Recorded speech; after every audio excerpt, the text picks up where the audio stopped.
ஏற்காடு கிளியூர் நீர்வீழ்ச்சி வந்தோம் ஃபால்ஸு ரொம்ப என்ஜாய்ஃபுல்லாக இருந்தது. மதியம் குளிச்சிட்டு மேலே ஏறிட்டு இருக்கோம். ரொம்ப ஜில்லுன்னு இருக்குது தண்ணி, செம jolly.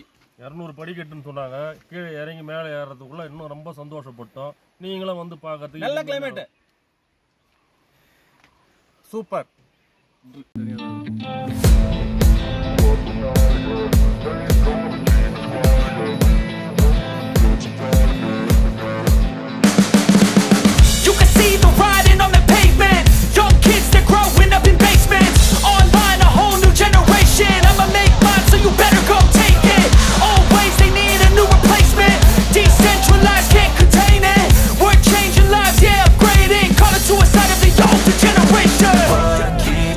At night, yeah, make all the demons quiet, yeah, we were built to thrive, yeah, I think that we've all had enough. What keeps you up at night, yeah, make all the demons quiet, yeah, we were built to thrive.